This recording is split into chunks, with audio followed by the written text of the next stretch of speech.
It's the Locked On Podcast Network, your team every day. These are the final seconds. The lead in the fourth. Can they hold on to it? That do or die time. And everything rides on one shot. But it isn't going to be that easy.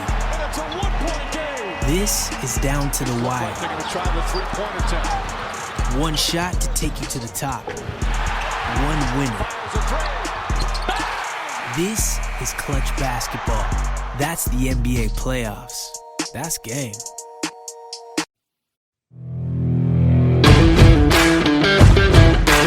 Hey, this is Stacey Gotsoulias, DC Lundberg, Ryan Finkelstein, Taylor Blake Ward, host of Locked On Yankees, Locked On Mariners, Locked On Mets, Locked On Angels, and you're listening to Locked On Braves. Locked On Braves, Locked On Braves, part of the Locked On Podcast Network.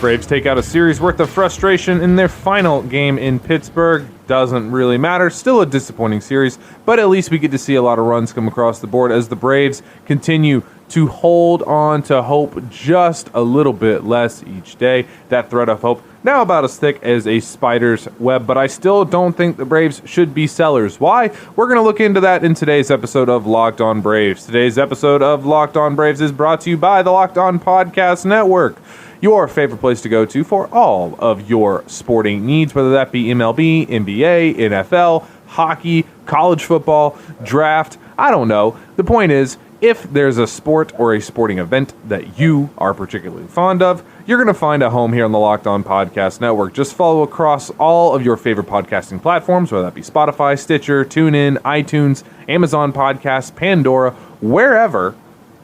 Like and subscribe your favorite shows or your favorite hosts so you can be kept up to date on the newest episodes that are constantly dropping from your favorite hosts, and you can be kept up to date on whatever your favorite team is doing. Be the fan you need to be without all of the time it takes. Let the Locked On Podcast Network and their host of hosts keep you guys informed so you don't have to do the grunt work. Locked On Podcast Network, your teams every single day. So, as I mentioned, the Braves dominated today in Pittsburgh. It's about dang time as they drop 14 runs on Pittsburgh, and actually most of it against the Pittsburgh bullpen, which to this point had been the best part of their pitching. So this series, while today was a nice victory, it was nice to see the Braves pile on some runs for a change, especially after that 11-1 beatdown we saw earlier. You lost the series against the Pirates. That's untenable. This was a very important series. You just came off that big victory against the Marlins, that comeback against them, to make it look like you were finally making a little bit of a run, and instead you blow the perfect chance. You came in with a team that was more than 20 games under 500 before the All-Star break, and you managed to drop 2 out of 3. So instead of sitting here talking about us being 500 or potentially over 500 for the first time all season, we get to talk about the fact that the Braves managed to blow out. The offense showed up today, but they just showed up at a time where if you just parsed them out a little bit or beaten some guys you should have beat, this team would be in a much better scenario. And that is pretty much point perfection of what the 2021 Atlanta Braves have been. So we got a bad start from Max Fried his first time out. Had a bad start from Ian Anderson last night. The bullpen has been bad every game but today. Drew Smyly went out there, and the first inning was rough. Really, this was a bad start for Drew. Gave up 9 hits in 5 innings, and he was getting crushed. 3 walks as well to go with those 3 earned runs. Only 4 strikeouts. Did give up a homer to the Dread Pirate Jacob Stallings in the first inning. But did a pretty good job of limiting the damage after that. Still wasn't a great line for him, but for Drew, it's still a marked improvement from his first 5 or so starts of the season, as the Braves do manage to get the victory. The Braves couldn't do anything against Pittsburgh's hapless starters. These are the starters, by the way, that Atlanta faced in this series. Chase DeJong, or DeJong, or however you want to pronounce his name, Chad Cull, and then today's starter, Will Crow. All 3 of those guys had ERAs north of 5. All 3 of them have been horrendous. The Braves scored a grand total of 4 runs combined in 15 2/3 innings off of these guys, with 14 base runners, I might add. So the Braves were pretty hapless against Pittsburgh for most of the series, and it's not a good sign. I know it was nice to see the Braves put up a ton of runs today. I still don't feel particularly good about this team. I'm still pretty disappointed. This series was a chance for the Braves to steal 3 games, or barring that, just 2 games. Just beat one of the worst teams in baseball in this series and continue the momentum that you've been gaining from the recent Mets and Marlins series. Now, you get an off day tomorrow before you face Miami again, or if the Braves want to go over 500, they're going to need to sweep Miami. At the very least, you need... you're either going to finish a game under 500 or a game over. There's not going to be any in between. And sweeping a team is just so hard to do, especially for the Braves this season. You'll get your guys going at it to see how you can go forth. If you're gonna sweep a team, I mean, this is going to be kind of your pitching staff to do it, I guess. But the Braves so far this year have not been able to capitalize on any sense of momentum. We're still waiting on them to go on a run. It hasn't happened yet. You'll get Charlie Morton versus Zach Thompson on Friday. It'll be a chance for the Braves to actually beat up on Zach Thompson, who kind of made them look pretty foolish his first time out there. 31 strikeouts in 24 innings for him. The Braves were probably a fairly big part of that. Beat them up with a changeup that he doesn't really throw all that often. Hopefully the offense will travel down to Miami. Saturday's game will kind of be the big one. That'll be Max Fried versus Trevor Rogers. Rogers has been outstanding this year. 2.22 ERA, 105 WHIP, compared with Max's 4.66 ERA, 134 WHIP. More than a strikeout of inning. Almost 120 strikeouts in 97 and a third innings for Rogers. He's been fantastic. There's a fair chance he could be your rookie of the year. And then you will close out the Marlins series with a matchup of Ian Anderson versus Pablo Lopez. As far as matchups, that's the one that you feel the best about, even though Pablo Lopez has been really good this year. I doubt we'll see him go inside to Acuna on the first pitch after getting tossed after that first pitch hit him. So you're up against it. If you're the Braves, I'm not gonna suggest that they end up sweeping. I don't think that's gonna happen. So I think we're gonna come back from the All-Star break still talking about a team that is yet to go over 500. Really, I just want to end the first half with some momentum. I just want to go into the All-Star break with a little bit of momentum and see what happens. But there's still a lot of things that this team can do. I'm not ready to say that the Braves are done and buried, because they're not. Now, they should be. They played like they should be. But the NL East as a whole is not a good division this year. Every team in it is pretty bad. The Mets are doing fairly well, but they're the only team that's even doing anything right now. Their offense has been horrible. But none of the teams in this division are perfect teams. They all have major flaws. Everybody in this division, even the Marlins right now, technically, are in this division. You still have a chance to win this race. If you're the Braves, you just have to figure out a way to win some games that you're supposed to win. I mean, nothing has gone right this year. We get it. We've seen it. But other teams have faced the same levels of adversity, and they've been able to at least go on a single run. The Braves have had a couple of 4-game winning streaks, but that's not really a run. That's a series sweep. The Braves need to go on one of these sustained runs where they win 7 or 8 out of 10, where they make up real ground. That's what has to be done. Every team does it. I mean, the worst teams in the league luck into this. I mean, the Pirates have gone on a run this year. The Royals have gone on a run. At one point, the Royals were the best record in baseball. Baltimore went on a run early on. The Braves seem to be the only team that hasn't gone on a run. For my money, they've been the most disappointing team in baseball. Them, the Twins, or the Yankees. And I really wouldn't consider the Yankees. And the Yankees had pitching issues coming into this season. But the Twins and the Braves, easily the most disappointing teams of the season. The Braves, with so much in front of them, returning so much of last year's roster. Really, you would have looked at this roster before the season started, the day before the season started. You would have thought that this roster had significantly improved over a season ago just by the upgrades to the rotation. Unfortunately, that has not proven to be the case. It leaves the Braves and their fan base in a very awkward situation, which we are going to explore in the upcoming segments. So don't go anywhere. We'll be right back after this to talk about why I do not believe the Braves are be sellers and why I believe that is a faulty line of reasoning. So don't go anywhere. We'll be back after this right here on Locked On Braves. Today's episode of Locked On Braves is brought to you by Rock Auto. With the ever-increasing numbers of makes and models, it is impossible for your local chain auto parts store to stock all the parts you need. Why endure pointless or seemingly intimidating questioning, is your Odyssey an LX or an EX? When you have no idea, you just know that it's a Honda Odyssey. And wait while the person behind the counter orders the parts on their computer, probably going to Rock Auto. Choosing the only brand their warehouse happens to carry, you have computers with access to rockauto.com at home and in your pocket. So why don't you use them? Save time and money when going to Rock Auto. No one wants to go to the stores and waste your time. Then you have to put on pants. You have to get clothed. You have to drive down there. You have to talk to people. Just use your laptop like a normal person. Or your phone like an even more normal person. Go to rockauto.com. They're the right place to go for all of your car needs. You can choose 30, 50, even 100% less for the same parts than you'd be buying from a chain because there's no in-store markup. If you go to rockauto.com, they're a family business serving do-it-yourselfers or even the most basic of installers for over 20 years. Reliably low prices for everyone. They've got everything you need. Brakes, tail lamps, motor oil, even new carpet. You can find whatever you need on Rock Auto. Putting in your make and your model, they'll pull up everything you need, and you're good to go. Go to rockauto.com, and when you get there, put in that little box at the bottom of the screen where it asks where you heard from us, make sure you put on Locked On in the section so they know that you heard about them from us. RockAuto.com, amazing selection, reliably low prices, all the parts your car will ever need. RockAuto.com. Today's episode of Locked On Braves is also brought to you by Spotify Green Room. Green Room is the first social audio platform made for sports fans. The app is free to download, and once you're in, you can talk with me, other fans, athletes, and insiders in real time about your favorite team or sport. I host rooms for Locked On Braves once a week. Yes, you guys should be joining in. Last Thursday, we did a game. We actually did a live game where I had my call or my little foray into broadcasting a game. It was a really fun time.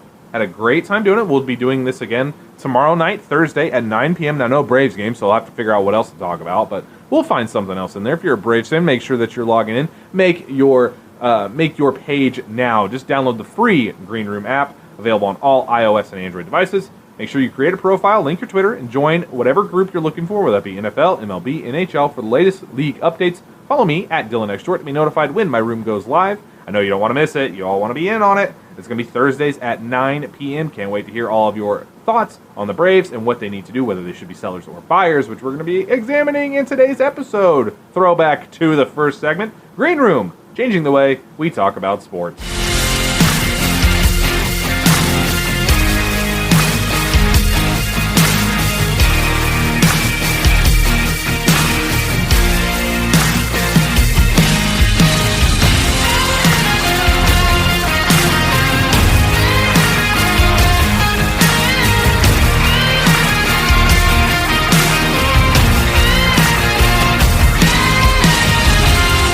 All right, everybody, welcome back to the show.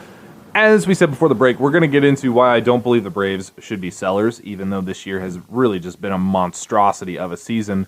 You hear these takes a lot, especially if you're on Twitter. You're hearing these takes a lot in the Braves fan base right now of, well, this Braves team just isn't that good, so they need to sell, trade Freddie, and then if you need to, try to re-sign him in the offseason, but trade Freddie, trade Charlie Morton, trade Drew Smyly, trade everybody who's not Ronald Acuna, Ozzie Albies, or Max Fried, or Austin Riley. And I don't buy this. To me, this doesn't work. This isn't, to me, that's being short-sighted. It's not looking at how the best teams in baseball operate. It does not work.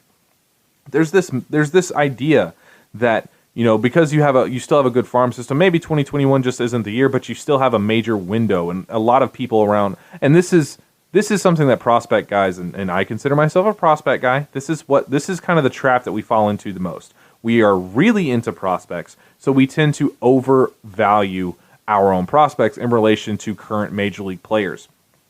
So you turn into the whole, well, I don't want to trade too many prospects to get a major league player because these prospects, he's going to be just as good as this guy, if not better.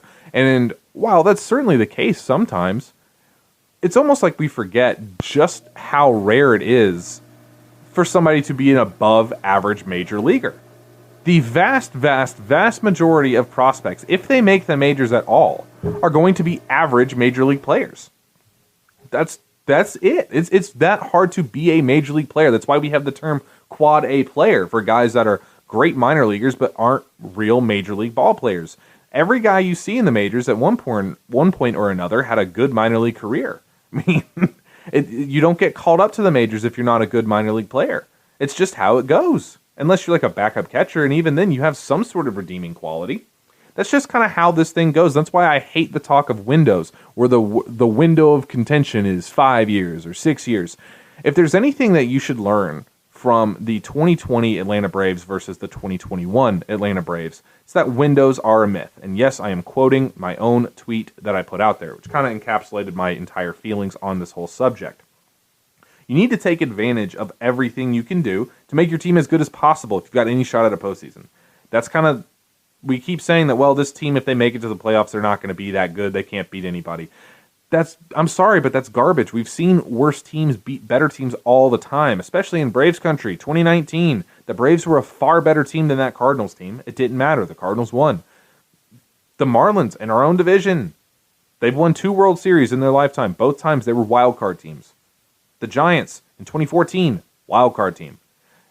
We've seen it happen enough times where we know baseball is such a long season that as long as you get to the dance, it really just matters which teams are playing their best baseball heading into October. Now, sometimes you run up against a squad that's just so overpowering that they're always running as good as they can be. I mean, look at the Dodgers. Yeah, the Braves took them 3-1, but at no point did the Dodgers or their fans really think that they were in any real jeopardy, and they probably shouldn't have. They were a very, very deep team facing a team that ultimately came up a few guns short. That's one of the key points. The Dodgers are one of the key teams that I look to in things like this. When we start saying things like, oh man, we should sell off, what you're doing there is you're just assuming that you're going to be in the same position, that if you trade away a couple guys, or if you save some of the prospects, don't buy guys that are only going to be on control for a year and a half. Don't do anything for this season because the team's probably not going to be there. So save your bullets and be back next year. Well, next year's not promised that you're actually going to be there. That's kind of the point. This happens all the time.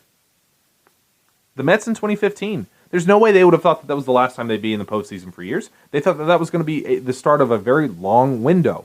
This is one of these things. Windows are a myth. Baseball is so crazy. There are so many variables involved in every single player, every single at-bat, not to mention every single season, that you can't just take it for granted that you're going to be in the postseason. Now, yes, there are certain teams that go on runs like that. Obviously, the Braves did it for 14 years. But that might not have been a case of a window or the Braves just deciding not to trade so that they could extend their window. It could have just been the fact that the Braves had 3 Hall of Fame pitchers, the best third baseman of all time, the best defensive center fielder of all time, one of the better first basemen around the league at the time. The Braves had some of the best players, not just in the game, but some of the best players of all time. You're talking about 5 all-timers on the same team. That team was great no matter what prospects they had traded or what guys they had signed. So the case on that maybe shouldn't be, well, if the Braves had decided to go all in on 1 year, maybe they wouldn't have been a 14-time division champion in a row. But maybe that's true, because whenever you do that, you do run the risk of losing the deal. But you know what else? They probably would have won more than one World Series in that run. And that's ultimately what you're going for. You don't hang your hat on division championships. You don't hang your hat on pennant flags. You hang your hat on World Series trophies and World Series flags. It's what makes 1995 so different, especially for an Atlanta fan who's a fan of all the Atlanta sports. We see this all the time. I don't buy this idea that the Braves need to sell. And this idea that the Braves should trade Freddie, get something for him, and then re-sign him in the offseason, that to me is complete garbage. One, I don't understand why people are just phoning it in that Freddie's going to be back as an Atlanta Brave. He's been a Brave his entire career. He's expressed multiple times that he only wants to play for the Braves. He's never mentioned that he wants to play for LA. He's never even mentioned that he considers LA his hometown. I mean, there's nothing that he's ever said that makes you think that he wants to play anywhere else. It sounds like he really, when you listen to him, it sounds like he wants to be like Chipper and play his entire career for the same team. If you trade him, even if you say to Freddie, hey, I'm going to trade you, get some pieces, and we'll re-sign you in the offseason, well, now you've taken away that whole ability to be with the same team for his whole career, which means at that point, why wouldn't I just take whoever's going to offer me the best contract? Why wouldn't I just go with whoever has the best chance to win a World Series? There's no reason for him to necessarily come back to the Braves at that point.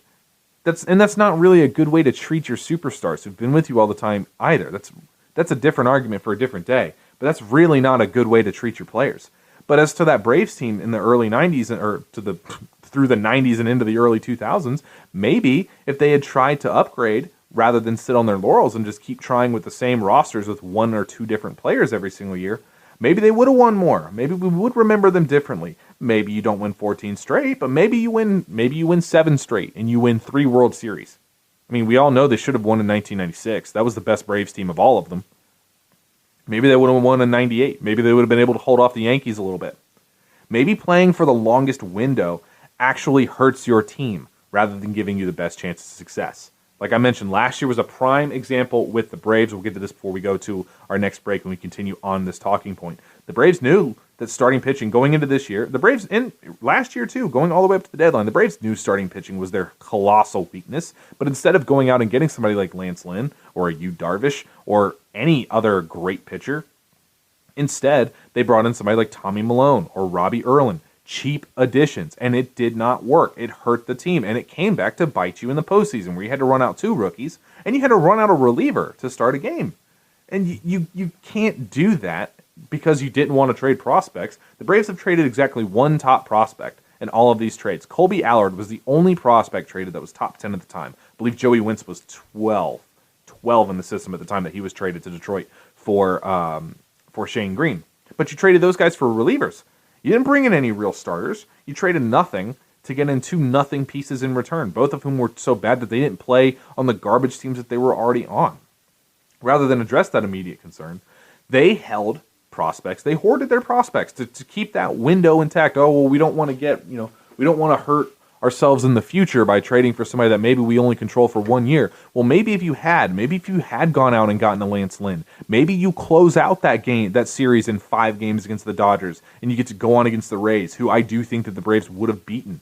Maybe you don't have to worry about being in a Game 7 or being 5 outs away from a World Series. Instead, if you'd gone out and spent the money or spent the prospects or whatever it would have taken to bring in somebody who was a bona fide top-end piece or a bona fide stud or a bona fide addition to this team, not somebody that's just he's a 25-man roster spot, but somebody who is an actual good player who changes the calculus, maybe you don't have to worry about that at all, and you get that World Series trophy, which means, yeah, maybe this year it might hurt a little bit. But if you trust your development team, and that's the real core of this argument, if you trust your development team and your scouting team, it wouldn't bother you. And we're going to explore that a little bit further when we go into this final segment, so don't go anywhere. This is going to be the focus for the whole show today. I'm sorry if this isn't what you guys want to hear, but this is what's eating at me, so this is what we're going to do. So don't go anywhere. We'll be back after this right here on Locked On Braves. Today's episode of Locked On Braves is brought to you by Built Bar. Built Bar is the best protein bar company in the world, bar none, not even close.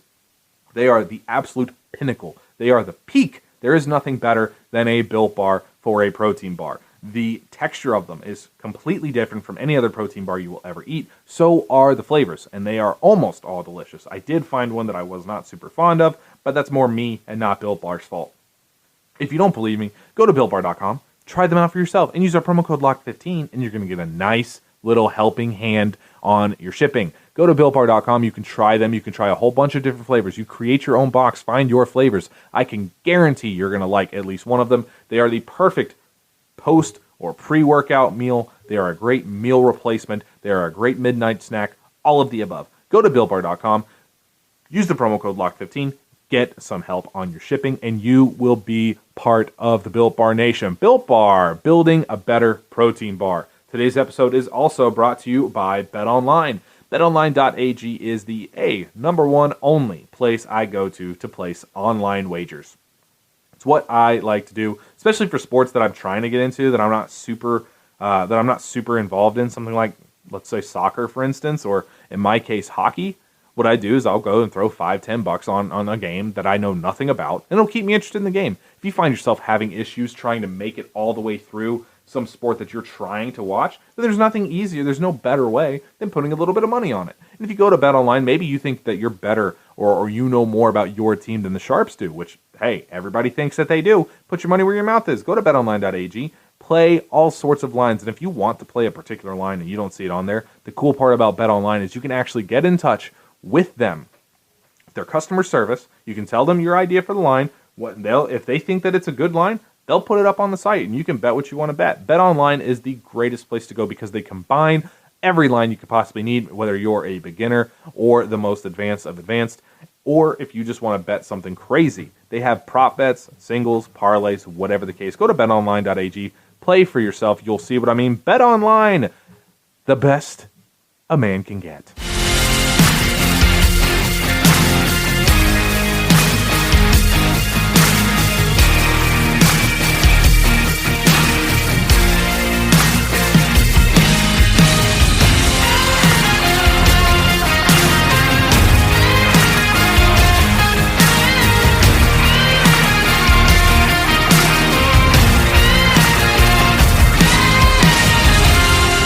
right, everybody, welcome back to this edition of Locked On Braves, the Diatribe Special, where I'm just going to continue ranting about why selling off is a bad idea and why the Braves should be buyers, because this is still an eminently winnable division, and if you can get to the postseason, you need to get there and try to win each individual season, because playing for the future does not often work out. And how do I know that? Well, we see the same teams in sell mode every single season. Maybe one season here or there, there's a pop-up where a team like Oakland is just like, you know what, we're going to sell everybody and redo this. But most of the time, the same teams are selling and the same teams are buying. And this isn't a shock. If you're a team that continually goes into rebuilds or continually goes into sell modes whenever a season looks like it may not go your way, then you don't have that common nucleus. You don't have that expectation going into the season, and players do pick up on that. We may not think that they do, but if you're playing for a team like Pittsburgh, when you know that if things aren't going well for you but before the deadline, there's a good chance you're not going to be there. You don't have enough staying power to actually build the chemistry you need or the following you need or even the momentum that you need to power you through tough stretches. That's why you see teams like, you don't see the Dodgers selling off. You don't see the Giants ever selling off. You don't see the Cardinals, for that matter, ever selling off.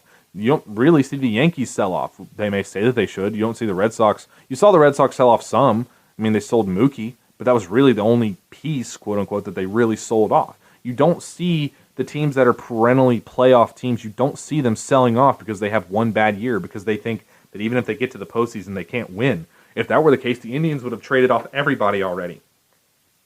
This is a pretty common concept. This is a pretty common sense concept, for that matter.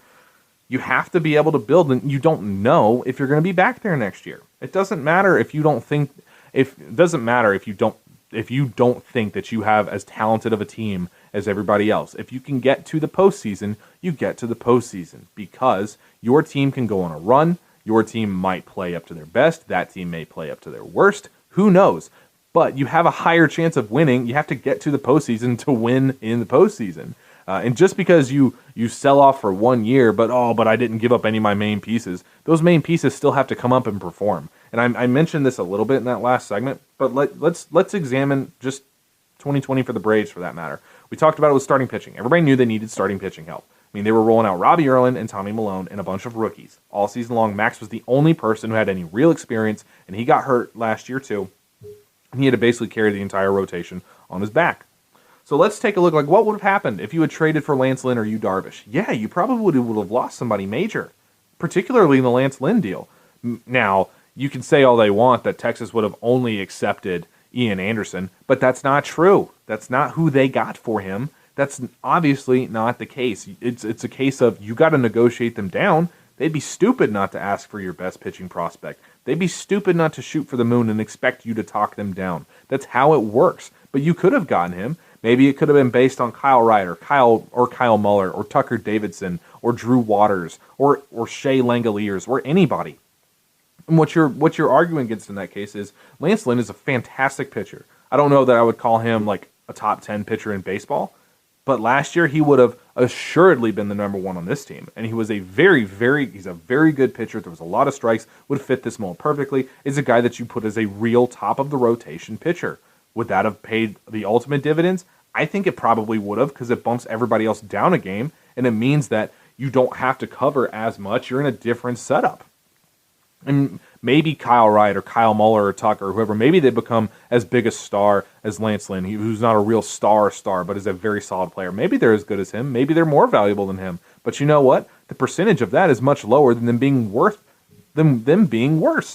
Lance Lynn, Yu Darvish, these are already established big league regulars. In Yu Darvish's case, one of my favorite pitchers in baseball, one of the best pitchers in baseball. Lance Lynn, over the last few seasons, has been one of the better pitchers in baseball. These guys are already established as top major league players. With a prospect, you're hoping that they can get as good as those guys. And maybe if you're really hoping, maybe they get a touch better. Oh, and they're cheaper too, so the value's there more.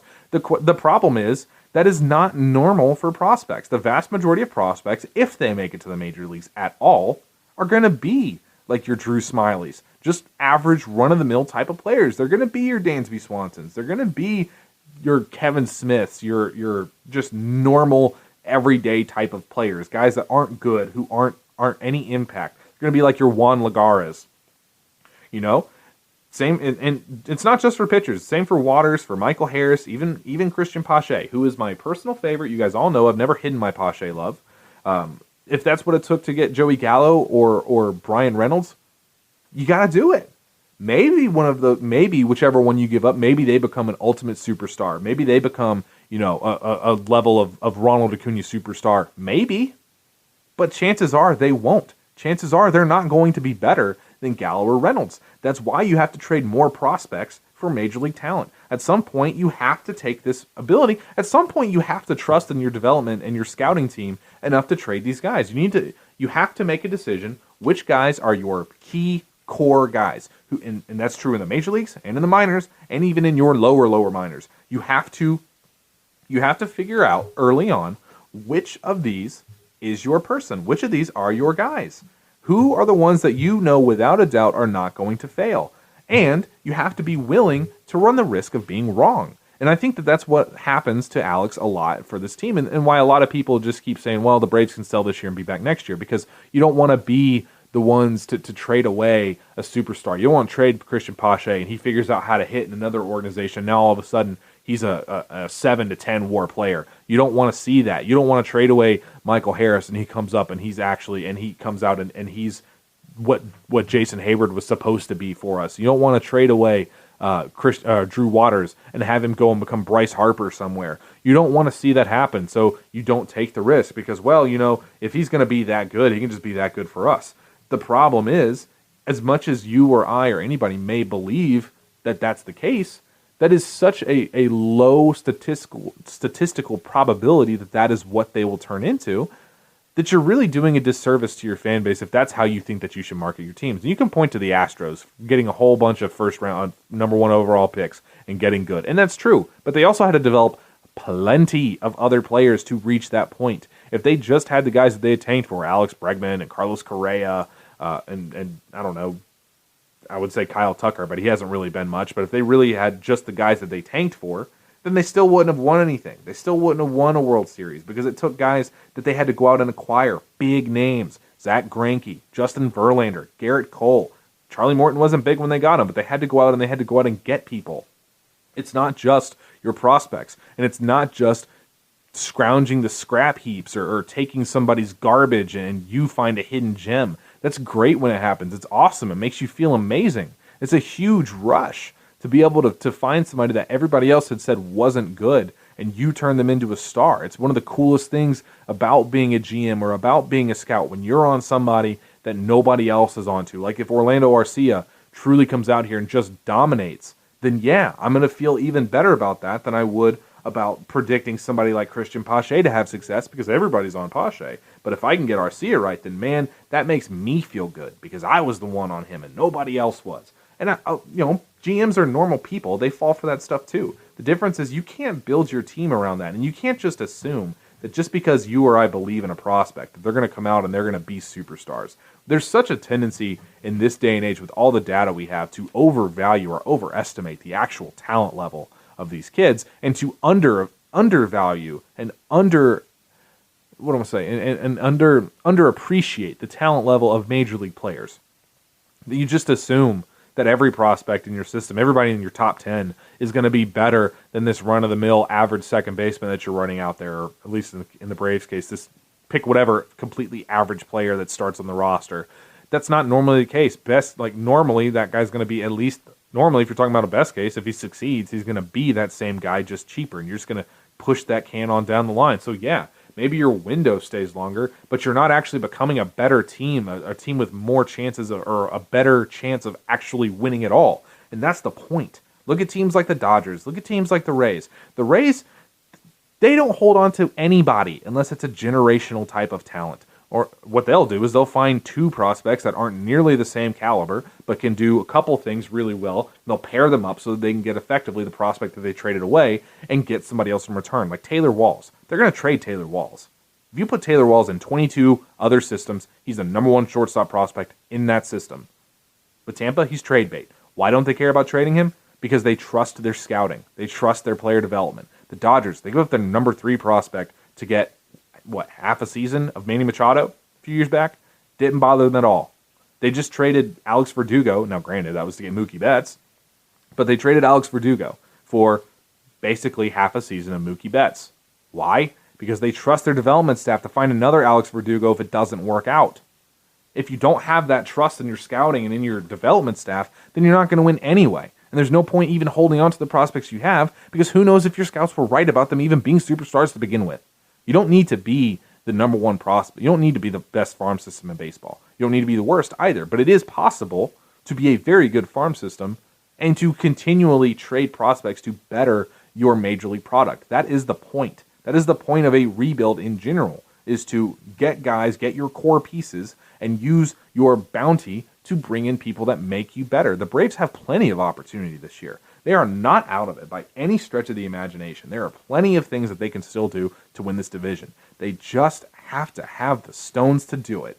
And if that means going out and trading a bunch of guys for Joey Gallo, if that means trading Christian Pache for Joey Gallo, then you got to do it. If that means trading Christian Pache for Brian Reynolds, which is who I want to see, Brian Reynolds and Richard Rodriguez, or trading Drew Waters, or trading Michael Harris, who I don't want to see them trade, but if getting somebody under control who is legitimately a top player in baseball at their positions and makes your team better for this year and conceivably next year and conceivably the year after that, or you know what, let's take 3 years out of it. If they make your team better this year and next year, you got to do it. Now, unless you're just sold that Michael Harris is a generational guy, in which case you identify the guys you think are generational talents, and those are the ones that are untouchable. If you don't see that prospect as a generational talent, then you got to deal them if a case like that opens up, if you get a potential to add somebody like that. That's the point, because maybe you're wrong, and they turn out to be better than the guy that you acquire. But more than likely, they're not going to be. More than likely, they're going to be worse. So, yeah, maybe you got to pay this guy a little bit more money. That's because he's already proven it. But if you're a team that's contending for a World Series, you got to commit to putting the best product on the field. And that's where I'm going to leave it for today. The Braves don't need to be sellers. They need to be buyers. I don't care if as long as you're within 5.5 games of this division by the time the trade deadline rolls around, you need to be a buyer. This Braves team is better than most of this division. They're the best team on paper in this division. Now the lineup needs a lot of work. We'll get Travis d'Arnaud back here shortly. We'll get Huascar Ynoa back here eventually. Touki Toussaint's on his way back. He'll probably go into the bullpen, which will be very nice. Kyle Muller will be back up. The Braves still have some parts and pieces around here. They got to figure some things out, but they can't wait too long. At some point, you got to decide whether you're going to just kind of punt this season, because you don't want to be just kind of hanging around, or if you're going to have the stones to actually go for it. I'm not saying you have to trade the entire farm system. But if there's a deal that you can make that brings in a stud player who's under control for this year and next year, then you got to do it. These playoff appearances are not created equally, and they're not just, oh well, you've got a good roster, so here you go, and you made it the last year, so here you get to go in again this year. You got to earn your spot in the postseasons. Just there's nothing to say that the Braves can't have what happened to the Mets happen to them, where you think you have multiple years of contention, you got close to a World Series, and you're like, oh, we'll be back, and then you're not back for another 6 or 7 years. It's not unheard of. You got to guard against it. You constantly got to make yourself better. Win the current game that you're playing. Play for the season that you're in. And if a deal makes sense, then you got to do it. And that's where I'm going to leave it. So thank you guys for listening to today's episode. I know it's a little bit ranty, which is something that's been bugging me. We'll be back again tomorrow to discuss the Braves. Off day tomorrow, so we'll try to figure out some other stuff. Maybe talk about some prospects, as I just talked about how I would trade some of them. We'll talk about some guys that have done a good job, and maybe take a look around the league at some other players that I might be really enjoying watching or whatever. We'll figure that out when the time comes. So thank you guys for listening. We'll be back in tomorrow right here on Locked On Braves.